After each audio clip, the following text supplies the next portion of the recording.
On October 14, 1943, 27,000 feet above Schweinfurt, Germany, Captain Don Blakeslee, leading the 4th Fighter Group, leveled his P-47 Thunderbolt and surveyed the sky ahead. Below, 316 B-17 flying fortresses were making an attempt to bomb the ball-bearing factories critical to German war production. Circling them like sharks on wounded prey, over 300 Luftwaffe fighters tore apart the bomber formations. Blakeslee's fuel gauge showed just 20 minutes of fuel left before he would need to turn back. That meant 20 minutes to provide cover for bombers that still needed 3 more hours to reach England. The math was simple and brutal. The P-47 Thunderbolt, America's frontline fighter, had the range of a sports car. It could escort bombers 250 miles into Germany, but then it would have to abandon them, leaving them vulnerable to German fighters. Today's raid would cost 60 B-17s and 600 men before it ended. Reluctantly, Blakeslee ordered his group to turn toward home, leaving the bombers to fend for themselves against 200 German fighters. As he transmitted the order, his words would reverberate through Air Force headquarters. "We need a fighter that can go all the way to Berlin and back. Until we get one, we're sending these bomber boys to die." What Captain Blakeslee didn't know, however, was that such a fighter already existed, not in a top-secret facility or classified development program, but sitting ignored in a hangar at Wright Field, Ohio.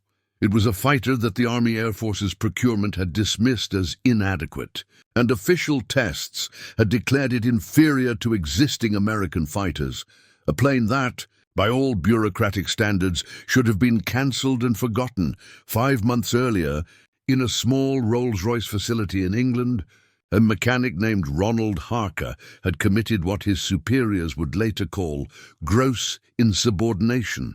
He test flew an American fighter without authorization, saw potential that trained pilots had missed, and wrote a report that contradicted the official evaluations. His actions violated protocol, the chain of command, and proper procedure. But Harker understood something that fighter pilots, procurement officers, and military planners had overlooked. The P-51 Mustang, previously seen as a mediocre low-altitude fighter, could be transformed into the greatest air superiority fighter of World War II with one simple modification, replacing its American Allison engine with the British Rolls-Royce Merlin engine. This single-engine swap would change the course of aviation history. The story of the Mustang began 2 years earlier, in 1941, when North American aviation received an unusual request from the British Purchasing Commission. Britain, fighting alone against Nazi Germany, desperately needed more fighters. While the Supermarine Spitfire was excellent, it could not be produced in sufficient numbers, and the Hurricane was already becoming obsolete. The British needed a new fighter, and they needed it quickly. So they turned to American industry for help.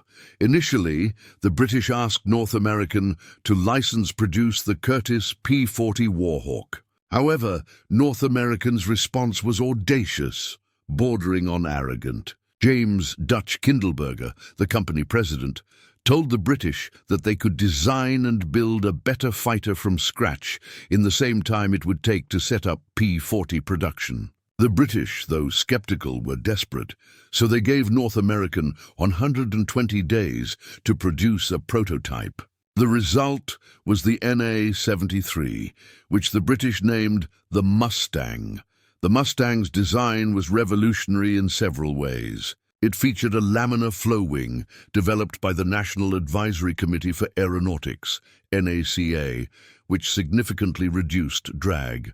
The radiator was placed behind the pilot, employing the Meredith effect, a principle that allowed the radiator to create thrust rather than drag. The fuselage was designed using precise mathematical calculations instead of traditional methods, which led to exceptional aerodynamics. The plane was also built using automotive production techniques, allowing for faster manufacturing. The prototype first flew on October 26, 1940, just 117 days after the design was started, 3 days ahead of the impossible deadline. Early tests were promising. The Mustang was fast, reaching 380 meters at 15,000 feet, and it was highly maneuverable, with pilots praising its handling. Its range, thanks to a fuel capacity of 184 gallons and provisions for external drop tanks, surpassed any existing single-engine fighter. The British immediately placed an order, and by mid-1941, the Royal Air Force began receiving their first Mustangs, designated Mustang Mark the Fun. However, a significant issue soon emerged, a fundamental problem that would nearly lead to the Mustang's cancellation. The Allison V1710 engine, while adequate at low and medium altitudes, performed poorly at higher altitudes. The Allison engine used a single-stage, single-speed supercharger, which failed to maintain power as the air density decreased at higher altitudes. Above 15,000 feet, the Mustang's performance deteriorated sharply. At 25,000 feet, the Mustang's speed dropped below 300 mph, its climb rate slowed, and maneuverability suffered. German fighters operating at altitudes of 25,000 to 30,000 feet had the upper hand, easily diving on the Mustangs and attacking with impunity before climbing back out of range. Where the Allison-powered Mustangs couldn't follow, the RAF, recognizing the limitations of the P-51 Mustang, relegated it to low-altitude tactical reconnaissance and ground attack roles, where the Allison engine performed adequately. Similarly, the U.S. Army Air Forces tested the Mustang and reached similar conclusions. While they acknowledged its excellent low-altitude performance and range, they deemed it unsuitable for high-altitude air superiority missions. The official evaluation noted, the NA-73 demonstrates exceptional characteristics below 15,000 ft. However, performance degradation above this altitude renders the aircraft unsuitable for escort or interceptor roles against modern European fighters operating at 25,000 ft and above. Recommend limited procurement for ground attack and tactical reconnaissance only. By mid-1942, the Mustang appeared destined for historical footnote status, a promising design crippled by inadequate engine performance. It was useful for secondary missions, but unable to fulfill the critical need for long-range escort fighters. North American continued production for British and limited American orders, but the company's future seemed to lie with other designs, such as the B-25 Mitchell bomber. Then on April 30, 1943, Ronald Harker made a decision that would change the course of aviation history with an unauthorized test flight. Ronald Harker, a 30-year-old Rolls-Royce company test pilot and engine specialist, was based at the Hucknall facility in England. His job involved testing engines in various aircraft and providing technical feedback to Rolls-Royce engineers. He had no authority to evaluate American fighters, make recommendations about their deployment, or suggest modifications to foreign military aircraft. On April 30th, Harker visited RAF Duxford to observe Mustang Mark-Is operating in their tactical reconnaissance role. The squadron commander, discussing the aircraft's limitations, offhandedly mentioned that the Mustang performed brilliantly below 15,000 feet, but was useless above that. The commander offered Harker a chance to fly one, likely expecting him to confirm what everyone already knew. Harker climbed into the Mustang's cockpit and conducted what should have been a routine familiarization flight. But as he put the aircraft through its paces, something clicked. The airframe was exceptional, the aerodynamics were superb, and the handling was flawless. Everything was perfect, except for the engine. As a Rolls-Royce engine specialist, Harker immediately understood what that meant. He knew the Rolls-Royce Merlin engine intimately. The Merlin, used in Spitfires, Hurricanes, Mosquitoes, and Lancasters, was Britain's most successful aircraft engine. It featured a two-stage, two-speed supercharger that maintained power output up to 30,000 feet and beyond. Meanwhile, the Allison engine, which struggled above 15,000 feet, couldn't keep up with the altitude demands. The Merlin produced approximately 1,420 horsepower at 25,000 feet, whereas the Allison barely managed 1,000 horsepower at the same altitude.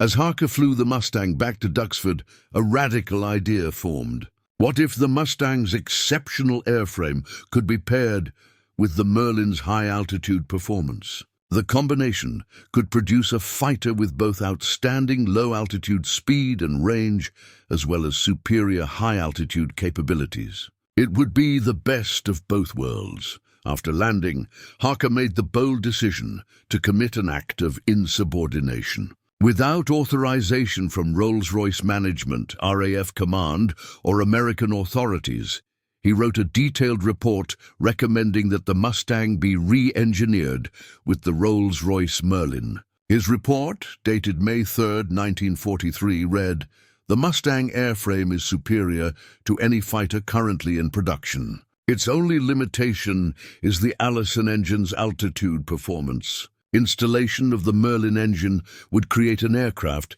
combining the Mustang's range and handling with the Merlin's high-altitude power. The resulting fighter would exceed the performance of any aircraft currently operational. I strongly recommend immediate testing of this configuration." The report made its way to Air Vice Marshal Sir Wilfrid Freeman, who immediately recognized its potential. Freeman had the authority to act, but he faced a diplomatic issue. The Americans had tested the Mustang and rejected it.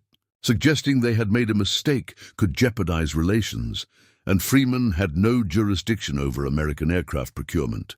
Nevertheless, Freeman understood that winning the war was more important than diplomatic niceties. He forwarded Harker's report to the Ministry of Aircraft Production with a note that read, "This may be the most important recommendation to cross my desk this year. We should pursue it regardless of diplomatic complications."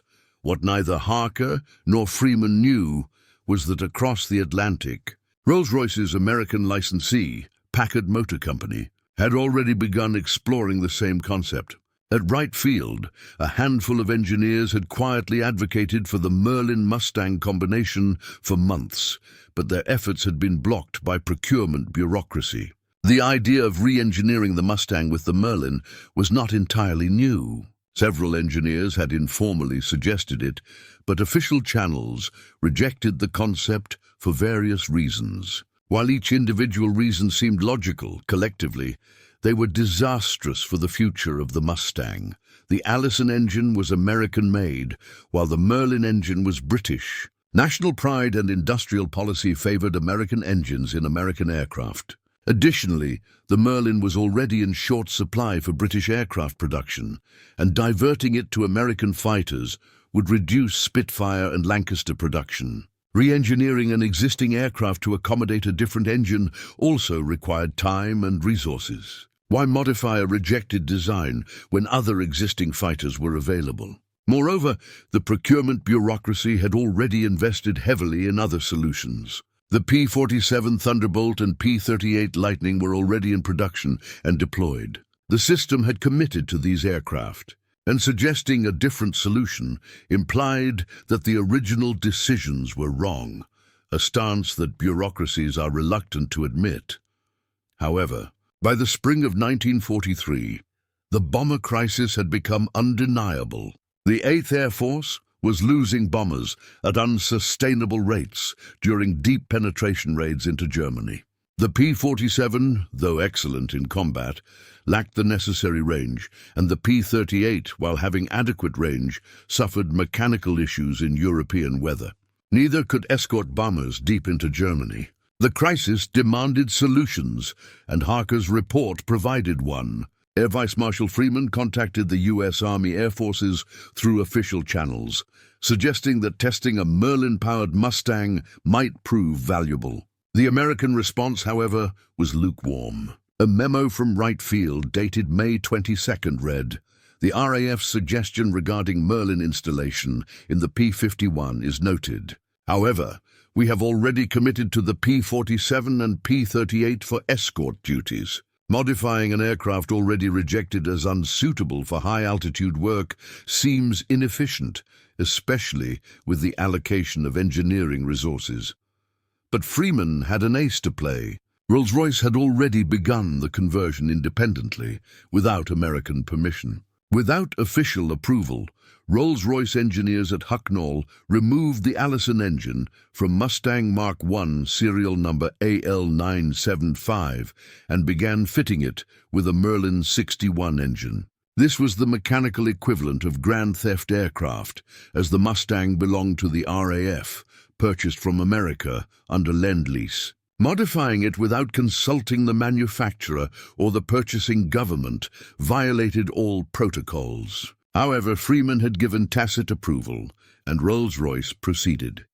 The conversion required significant engineering work. The Merlin was larger than the Allison, requiring modifications to the engine mounts, cowling, and cooling system. The propeller had to be changed to accommodate different power characteristics, and the fuel system needed modification. The project took 4 months, with the modified aircraft, now designated Mustang Mark X, completing its first flight on October 13, 1943. Test pilot Ronald Harker climbed to 25,000 feet and opened the throttle. The results exceeded even his optimistic predictions. At 25,000 feet, the Merlin Mustang reached 430 mph, to be 70 mph faster than the Allison version at the same altitude.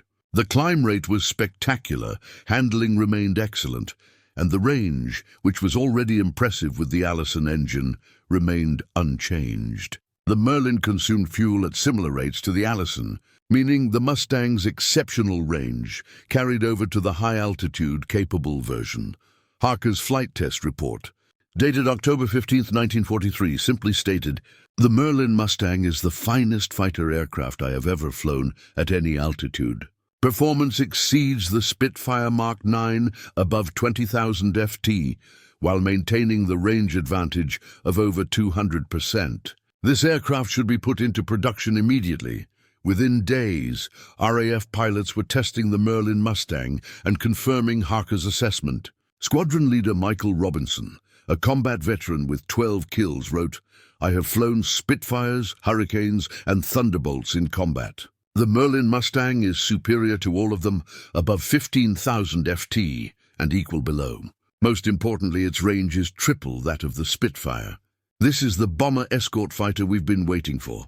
Before we continue with how this illegal modification transformed the air war over Europe, if you're finding this story of unauthorized innovation and bureaucratic rebellion fascinating, please take a moment to subscribe to our channel and hit that notification bell. We bring you detailed, well-researched military history that reveals the human decisions behind technological breakthroughs. Your subscription helps us continue producing these in-depth documentaries. Now, let's see what happened when the Americans finally accepted what one mechanic's unauthorized test flight had proven. The British test results couldn't be ignored. By November 1943, data from the Merlin Mustang was reaching American commanders who understood its implications. General Henry Hap Arnold, commanding the Army Air Forces, saw performance reports that exceeded any existing American fighter. A range of over 2,000 miles with drop tanks, speed of 440 mm at 25,000 feet, and a service ceiling of 41,000 feet. These weren't projections. This was actual performance from a flying aircraft. Arnold's response was immediate. On November 8th, he sent a directive to North American Aviation: convert 2 P-51s to Merlin configuration immediately. Conduct full performance testing and report results directly to my office. But North American was already ahead of him. While Rolls-Royce had been conducting its unauthorized conversion in England, North American engineers had been working with Packard. The American licensee building Merlins under contract, Edgar Schmood, the Mustang's chief designer, had understood from the beginning that the Allison engine was a compromise. He designed the aircraft with sufficient internal volume to accommodate different engines, anticipating that improvements might be needed. When Packard approached North American in the summer of 1943 with samples of their Merlin production, Schmood immediately began design work on the conversion. The Packard Merlin V1-1650, built under license from Rolls-Royce, was effectively identical to the British version, but manufactured to American standards using American tooling. Packard was already producing thousands of these engines for export to Britain. Avoiding the supply problem that had initially blocked the conversion, North American completed 2 prototype conversions, designated NA-102 and NA-103, in November 1943. On November 30th, company test pilot Robert Chilton flew the first American-built Merlin Mustang. His report confirmed the British results. The aircraft was exceptional at all altitudes, with performance that exceeded any American fighter in service or development. Wright Field received the prototypes in early December for official testing. The engineers who had previously rejected the Mustang now faced data they couldn't dismiss. At 25,000 feet, the Merlin Mustang was 40 meters faster than the P-47 Thunderbolt and 55 meters faster than the P-38 Lightning. It could outclimb both aircraft at all altitudes above 15,000 feet. Its range, even before considering drop tanks, was 850 miles compared to the P-47's 475 miles and the P-38's 525 miles. The combat radius, the critical measure, and for escort missions, told the story most dramatically. The P-47 could escort bombers approximately 250 miles into Germany, enough to reach the Ruhr, but not Berlin. The P-38 could reach 300 miles. The Merlin Mustang, designated P-51B, could reach 650 miles with internal fuel alone. With 2 drop tanks carrying 75 gallons each, the combat radius extended to 800 miles. Berlin was 550 miles from England. The P-51B could escort bombers all the way to Berlin and back, with fuel to spare for combat. General Arnold ordered immediate full-scale production on December 20, 1943. Every available P-51 airframe would receive the Merlin engine. Allison engine production would cease, and production would be dramatically expanded. North American's Inglewood, California plant would build the P-51Bs, and a new factory in Dallas, Texas, would build an identical version designated P-51C. By spring 1944, production would exceed 400 aircraft monthly. The game-changer arrived. The first P-51B Mustangs reached England in December 1943 and were assigned to the 354th Fighter Group, the Pioneer Mustang Group. The pilots transitioning from P-47s were initially skeptical. The Mustang looked small compared to the massive Thunderbolt. It had only 1 engine versus the Lightning's 2, and its 50 caliber machine guns seemed light compared to the P-47's 8. But their first combat mission, on December 5, 1943, escorting bombers to Amiens, France, changed their minds. The Mustangs climbed to 25,000 feet faster than the bombers they were escorting. They cruised at speeds that allowed them to weave back and forth above the bomber formation without using excessive fuel. When Luftwaffe fighters appeared, the Mustangs dove on them with acceleration the Germans had never experienced from American fighters. Lieutenant Charles Gumm, flying his first Mustang mission, encountered 2 FW-190 fighters attempting to attack the bombers. Gumm dove from 28,000 feet, reaching over 500 mph. The Germans, seeing an American fighter approach at that speed, assumed it was a P-47 in a dive and expected it to zoom back up after 1 pass. Instead, Gumm followed them through their evasive maneuvers, staying on their tails through turns and climbs. He destroyed both aircraft and then climbed back to bomber altitude with fuel to spare. His combat report noted, "The P-51 does everything the P-47 does, plus it stays with the bombers all the way home. This changes everything." By January 1944, multiple fighter groups were transitioning to the Mustangs. The 357th Fighter Group received their aircraft in February, and the 4th Fighter Group, led by Don Blakeslee, who had pleaded for long-range fighters after Schweinfurt, converted in March. Each group discovered the same truth. The Mustang was not just better at some things than other fighters, it was better at almost everything. The kill-to-loss ratios told the story quantitatively. In January and February 1944, P-51 units achieved an 11.1 kill ratio against German fighters. The P-47, excellent in combat, averaged 7.1. The P-38 managed 5.1. The Mustang's combination of performance, range, and handling was devastating. German pilots, who had learned to defeat the P-47s and P-38s, found the Mustang a completely different challenge. Major Günther Ehr, a Luftwaffe ace with over 200 victories, mostly on the Eastern Front, encountered P-51s in March 1944. His after-action report stated, "The new American fighter is superior to our aircraft in almost every performance category. It is faster, climbs better, has superior range, and handles exceptionally. Our only advantages are armament. Our 20mm and 30mm cannons are more destructive than their 50 calibers, and experience. Our pilots have hundreds of combat hours compared to their dozens. But these advantages are shrinking as their pilot quality improves, and our experienced pilots are killed faster than they can be replaced." The strategic impact. The arrival of the P-51 in quantity transformed the strategic bombing campaign. Before the Mustang, daylight bombing deep into Germany was a risky and costly endeavor. The daylight bombing campaign had become a calculated gamble. Losses of 5 to 10% per mission were common. At these rates, bomber crews faced a statistical certainty of death or capture before completing their 25 mission tours. The unsustainable losses threatened to end the daylight bombing campaign entirely. But with Mustang escort to and from targets, bomber losses dropped dramatically. Missions to Berlin in March 1944, the first American bombing of the German capital, saw losses under 4%, despite facing the Luftwaffe's most experienced units. The presence of Mustangs throughout the flight prevented the mass attacks that had previously devastated unescorted formations.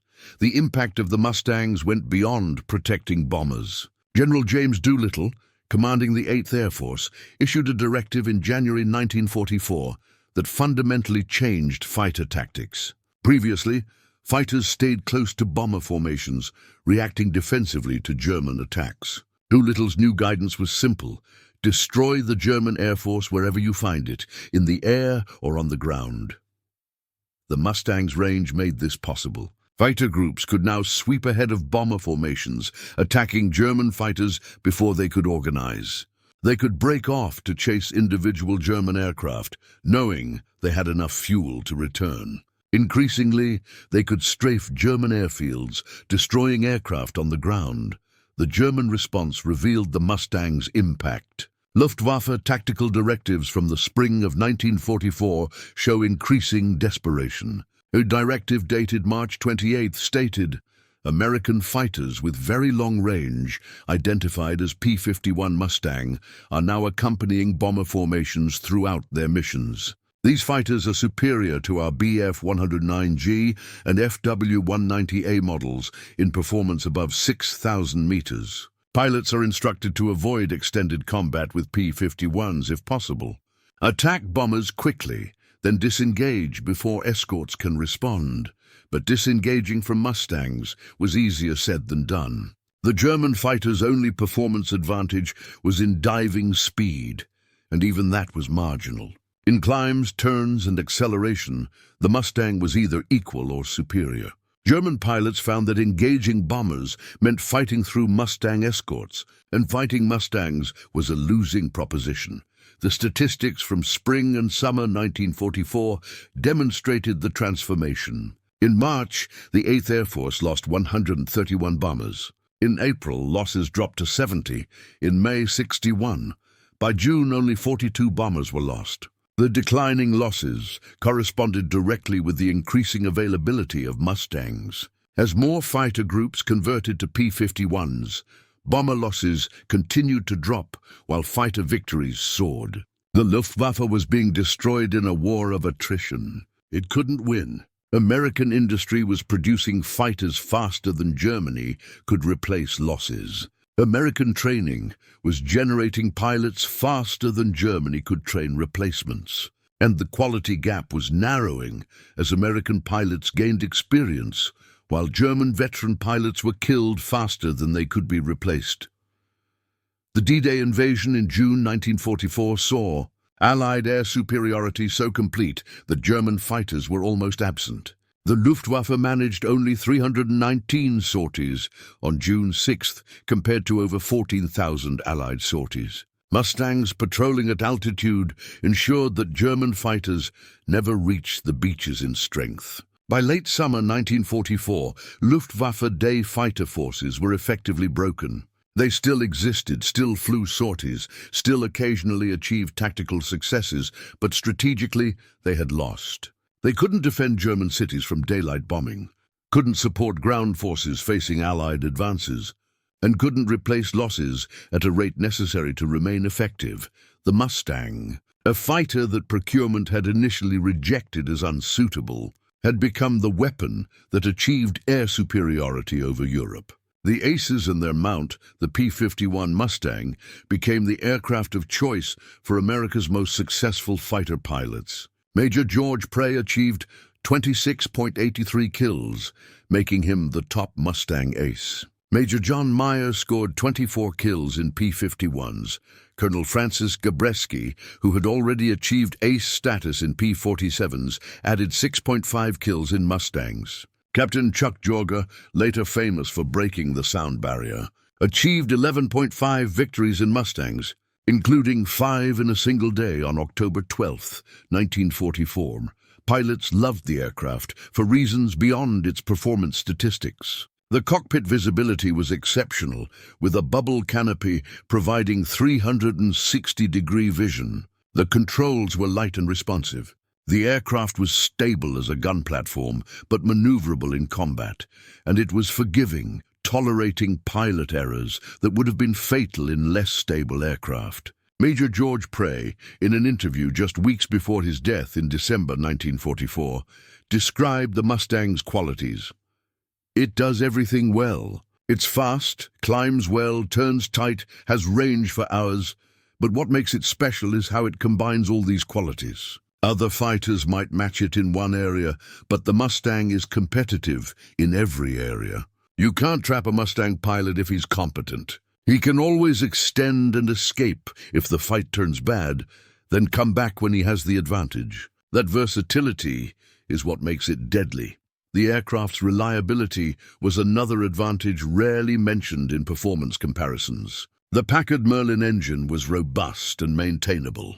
The airframe was tough, bringing pilots home despite battle damage that would have destroyed other fighters. Its systems were redundant where possible, meaning single failures rarely caused the loss of an aircraft. Captain Donald Lopez, who completed 70 missions in Mustangs, Captain Donald Lopez described returning from a mission with 67 flak holes in his aircraft, including damage to one aileron and the rudder. Despite this, the plane flew like it was angry, but it flew.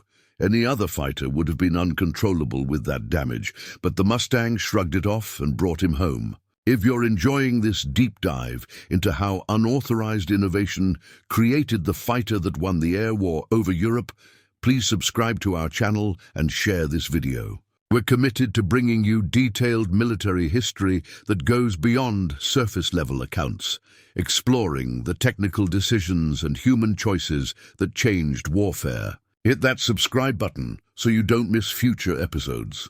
Now let's look at the final evolution of the Mustang and its ultimate impact. The P-51B and C models that arrived in early 1944 were exceptional, but North American continued improving the design. The most significant upgrade was the P-51D, which entered production in March 1944. The D model featured a bubble canopy, replacing the original framed canopy, dramatically improving visibility. The armament was increased to 6 50 caliber machine guns, up from 4. The gun sight was upgraded, and various aerodynamic refinements increased top speed to 447 millitures at $25,000 ft. The P-51D became the definitive Mustang variant, with 9,023 produced. It equipped the majority of 8th and 9th Air Force fighter groups by fall 1944 and dominated the skies over Europe in the war's final months. The final major variant, the P-51H, incorporated lessons from years of combat. Weight was reduced by using thinner wing skins and lighter structure. The engine was upgraded to a Packard Merlin V1659, producing 900 horsepower with water injection. The top speed reached 487 pieces per, making it the fastest production Mustang. However, the H model arrived too late, with production beginning in February 1945. Only 5555 were built before the war's end, and most never saw combat. The P-51D remained the standard through the war's end, and for years afterward. Its performance was more than sufficient to defeat any German aircraft, including the Me-262 jet fighter. While the Me-262 was faster in level flight and had devastating firepower, it was vulnerable during takeoff and landing. Mustang pilots learned to patrol German jet bases, catching the Me-262s when they were most vulnerable.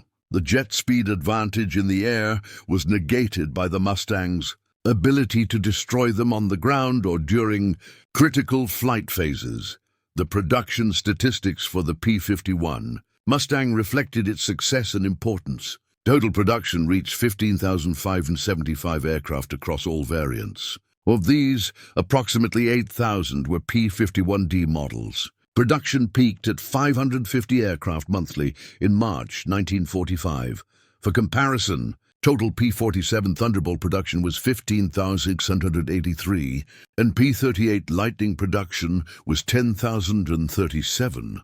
The Mustang matched the Thunderbolt in total production despite entering mass production 2 years later. The combat record was equally impressive. P-51 units claimed 4,950 enemy aircraft destroyed in air-to-air combat. Additionally, they destroyed approximately 4,000 enemy aircraft on the ground during strafing attacks. The combined total of nearly 9,000 enemy aircraft destroyed exceeded the claims of any other American fighter type. The loss rates told another story. Of the 15,175 Mustangs produced, approximately 2,120 were lost in combat.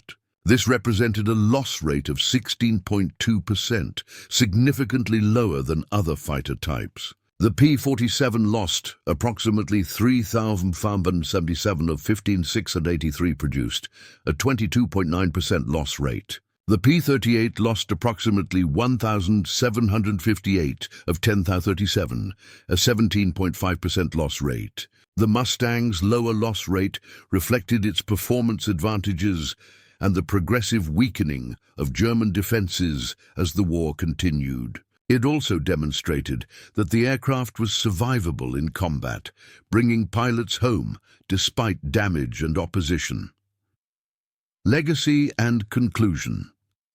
The P-51 Mustang continued serving long after World War II ended. It fought in Korea, where it excelled in ground attack roles. Many air forces worldwide used Mustangs through the 1950s and even 60s. Several countries continued operating them into the 1980s for specialized roles. Today, over 150 Mustangs remain airworthy, thrilling air show crowds and reminding new generations of aviation excellence. But the Mustang's true legacy lies in what it represented: the successful integration of British and American technology, the importance of long-range escorts in strategic bombing, and most significantly, the power of innovation over bureaucracy. Ronald Harker's unauthorized test flight in April 1943 violated protocol and the chain of command. His recommendation contradicted official evaluations. His actions could have ended his career if superiors had chosen to enforce regulations strictly. Instead, his technical insight and willingness to challenge conventional wisdom helped create the fighter that won air superiority over Europe. The story contains lessons that extend beyond aviation history. Sometimes, the most important innovations come from unexpected sources. Bureaucratic rejection doesn't necessarily mean an idea lacks merit. Combining existing technologies in new ways can produce revolutionary results. And most importantly, one person willing to challenge the system can change history. The Mustang, designed in 120 days, rejected by procurement, and saved by a mechanic's unauthorized test flight, became America's deadliest fighter. It destroyed more enemy aircraft than any other American fighter. It made strategic bombing viable by providing the long-range escort capability that bombers desperately needed. And it helped achieve the air superiority that made D-Day possible and Germany's defeat inevitable. Don Blakeslee, who had pleaded for a long-range fighter after watching bombers die over Schweinfurt, led the 4th Fighter Group in Mustangs through the war's end. He achieved 15.5 confirmed kills, but his real achievement was leading his group to over 580 enemy aircraft destroyed, the highest scoring group in the 8th Air Force. In a post-war interview, Blakeslee reflected on the Mustang's impact. "We had courage. We had numbers, we had industrial capacity, but we didn't have the tool to do the job until the Mustang arrived. Once we got it, everything changed.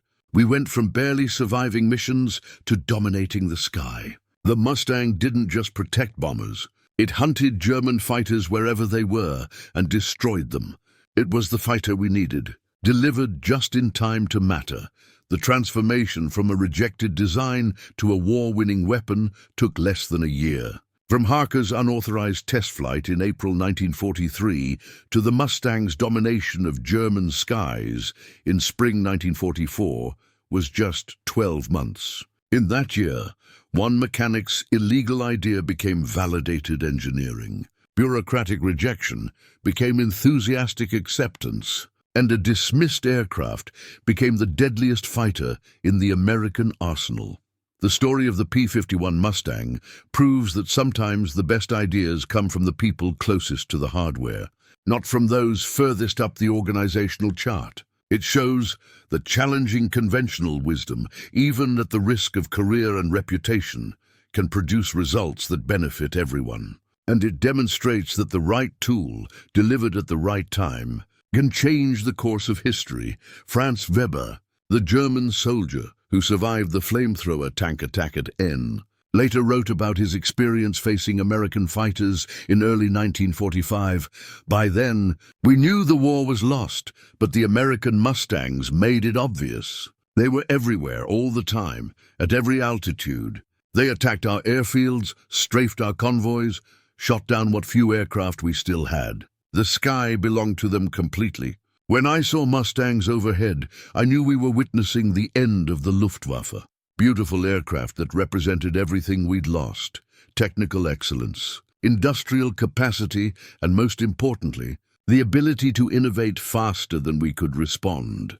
Today, when a restored P-51 Mustang performs at an airshow, the crowd hears the distinctive sound of the Merlin engine and sees the graceful lines of Edgar Schmood's design. But what they're really witnessing is the legacy of Ronald Harker's unauthorized test flight, the validation of one mechanic's illegal idea, and the proof that sometimes the most important breakthroughs come from people willing to violate rules in service of a greater truth. The P-51 Mustang, born from desperation, rejected by bureaucracy, saved by a mechanic who broke the rules, became the fighter that helped win World War II by achieving what everyone said was impossible, escorting bombers all the way to Berlin and back, while destroying every German fighter foolish enough to challenge it. The mechanic was right, the bureaucrats were wrong, and history was changed by one unauthorized test flight that proved that sometimes breaking the rules is exactly what victory requires.